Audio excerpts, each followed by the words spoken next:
Hello friends, welcome back to my channel. आज हम discuss करेंगे क्लास 12 के first chapter the last lesson के मोस्ट इंपॉर्टेंट क्वेश्चन आंसर। ये क्वेश्चन आंसर आपके एग्जाम के पर्पस से बहुत ही ज़्यादा इंपॉर्टेंट हैं और अगर आप इन दिए हुए क्वेश्चन को अच्छी तरह से पढ़ लेते हैं तो इस चैप्टर से चाहे कुछ भी पूछा जाए आप उसका आंसर बहुत अच्छे से दे सकेंगे। तो टाइम ना वेस्ट करते हुए चलिए शुरू करते हैं। क्वेश्चन नंबर 1 दिया गया है, what does M Hamel say about the French language, यानी कि एम हैमेल फ्रांस भाषा के बारे में क्या कहते हैं।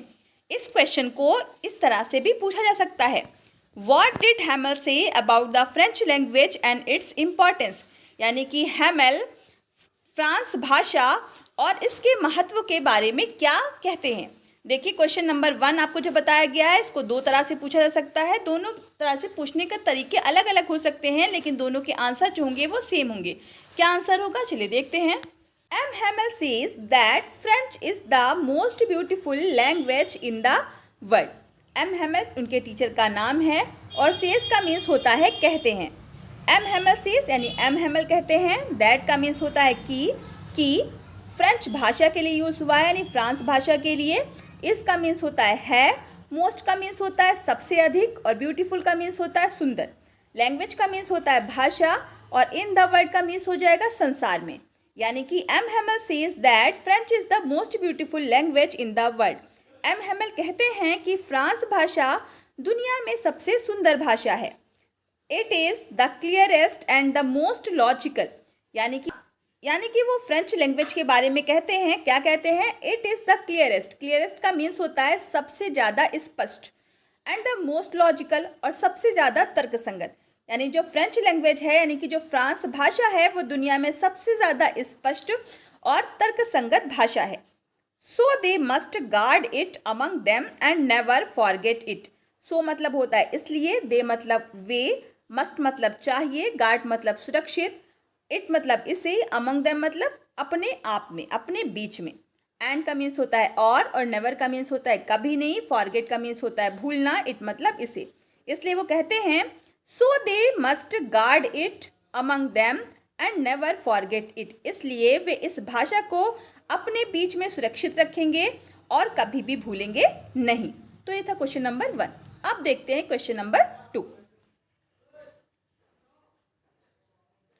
क्वेश्चन नंबर 2 दिया गया है, what did French think after hearing about the last lesson, यानी कि लास्ट लेसन के बारे में सुनने के बाद फ्रेंच ने क्या सोचा। इस क्वेश्चन को दूसरी तरह से पूछा जा सकता है, कैसे देखते हैं। Why was French sorry for not learning his French lesson, यानी फ्रेंच लेसन ना पढ़ने के लिए फ्रेंच को अफसोस क्यों हो रहा था। तो देखते हैं इसका आंसर। आंसर दिया गया है, after hearing about the last lesson. After का मीन्स होता है बाद में, हियरिंग मतलब सुनना, अबाउट मीन्स बारे में, लास्ट लेसन मतलब अंतिम पाठ। लास्ट लेसन के बारे में सुनने के बाद फ्रेंच थॉट, फ्रेंच का मीन्स फ्रेंच हो जाएगा, थॉट का मीन्स हो जाएगा सोचा। फ्रेंच ने सोचा that he hardly knew how to write. That का मीन्स होता है कि, ही का मीन्स हो जाएगा वह, हार्डली का मीन्स होता है मुश्किल से, न्यू का मीन्स होता है जानता, हाउ टू राइट यानी कैसे लिखें। यानी वो सोचता है कि वो मुश्किल से जानता है कि कैसे लिखा जाता है क्या, फ्रेंच लैंग्वेज को।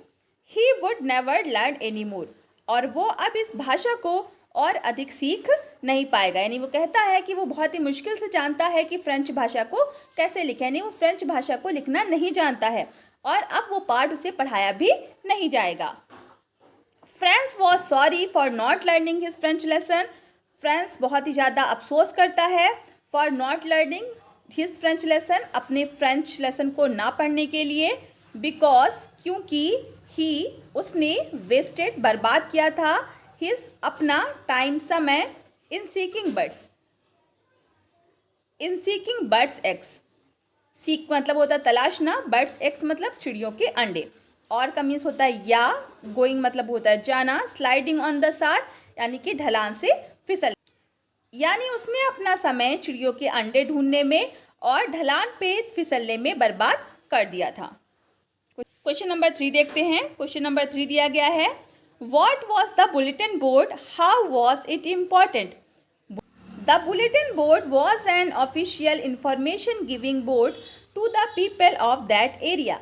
यानी कि जो बुलेटिन बोर्ड था, यानी जो सूचना पट था, वो एक ऑफिशियल इंफॉर्मेशन गिविंग बोर्ड था। यानी उस पर ऑफिशियल जो भी इंफॉर्मेशन आती थी वो लगाई जाती थी, वो पेस्ट की जाती थी।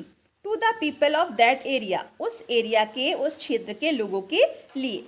It was important because it provided all important official orders और news of the country to the people of that area.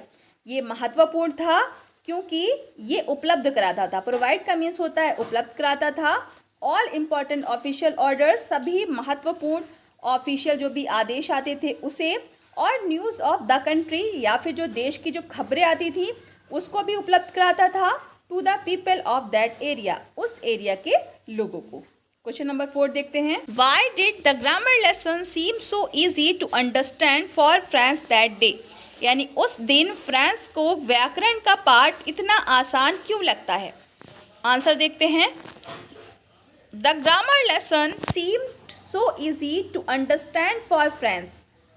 Grammar का पाठ यानी व्याकरण का पाठ फ्रांस को समझने के लिए बहुत ज़्यादा आसान लगता है। दैट डे, उस दिन, बिकॉज, क्योंकि, he listen to it very carefully. He मतलब वह, लिसन मतलब सुनना, इट मतलब इसे, वेरी मतलब बहुत, केयरफुली मतलब सावधानीपूर्वक। क्योंकि उसने इस पाठ को बहुत ही ध्यानपूर्वक या सावधानीपूर्वक सुना था। एंड द टीचर एक्सप्लेन, और अध्यापक ने इसको एक्सप्लेन किया था। एक्सप्लेन का मतलब होता है वर्णन करना या व्याख्या करना, और अध्यापक ने इसकी व्याख्या की थी। एवरीथिंग विद ग्रेट पेशेंस, यानी कि जो अध्यापक ने इस पार्ट में जो भी टॉपिक्स थे उन सभी टॉपिक्स की व्याख्या बहुत ही ज़्यादा धैर्य के साथ की थी। ग्रेट पेशेंस का मतलब हो जाएगा बहुत अधिक धैर्य। क्वेश्चन नंबर 5 देखते हैं। Whom did M. Hamel blame for the ignorance in studies? Why? M. Hamel अध्ययन में लापरवाही के लिए किसे जिम्मेदार ठहराते हैं और क्यों। आंसर देखते हैं। Hamel blame the parents for the neglect of learning। यानी हैमल जो है वो दोष लगाते हैं, दोषारोपण करते हैं। ब्लेम का मतलब होता है दोष लगाना या दोषारोपण करना। द पेरेंट्स, किस पर दोष लगाते हैं, माता पिता पर। यानी हैमल माता पिता पर दोष लगाते हैं for the neglect of learning, पढ़ाई में ध्यान ना देने के लिए। यानी कि जो बच्चे पढ़ाई में ध्यान नहीं दे पा रहे हैं उसके लिए जो एम हैमल जिम्मेदार ठहराते हैं, सबसे पहले वो किसे ठहरा रहे हैं, सबसे पहले वो माता पिता को ठहराते हैं। क्यों? Because they wanted them to work to earn some money instead of focusing on education. क्यों? बिकॉज मतलब होता है क्योंकि, दे मतलब वे, वॉन्टेड मीन्स होता है चाहते, देम मतलब उन्हें, टू वर्क मतलब काम करना, टू अर्न मतलब कमाना, सम मीन्स होता है कुछ, मनी मीन्स होता है धन, इंस्टीड ऑफ का मीन्स होता है के बजाय, फोकस मतलब होता है ध्यान केंद्रित करना, ऑन एजुकेशन का मीन्स हो जाएगा शिक्षा पर। यानी वो कहते हैं because they wanted them to work to earn some money, क्योंकि उनके माता पिता चाहते हैं कि वो क्या करें, कुछ पैसे कमाएं। Instead of focusing on education, शिक्षा पर ध्यान देने के बजाय। M. Hamel also blamed himself because he had often sent friends to water his flowers instead of learning his lesson. M. Hamel खुद को भी जिम्मेदार ठहराते हैं। ब्लेम मतलब होता है दोष लगाना, यानी M. Hamel खुद को भी दोषी ठहराते हैं। Had often sent friends, क्योंकि उन्होंने अक्सर फ्रेंड्स को भेजा था। To water his flowers, अपने फूलों में पानी देने के लिए। Instead of learning his lessons, उसके पाठ पढ़ाने की बजाय, यानी पाठ पढ़ाने की अपेक्षा उन्होंने क्या किया था, अक्सर जो फ्रेंड्स है उसे क्या करने के लिए भेजा था, पौधों में पानी देने के लिए भेजा था। And had given the students a holiday when he wanted to go fishing, और साथ ही साथ वो विद्यार्थियों को छुट्टी दे दिया करते थे जब कभी भी वो मछली पकड़ने के लिए जाया करते थे। तो ये थे हमारे फर्स्ट लेसन के मोस्ट इम्पॉर्टेंट क्वेश्चन। तो अगर आप ये क्वेश्चन तैयार कर लेते हैं तो लास्ट लेसन से जो भी शॉर्ट क्वेश्चन आपके पूछे जाएंगे वो पूरे आपके तैयार हो जाएंगे। इसी तरह के मोर वीडियोस के लिए like, share and subscribe my channel. Thank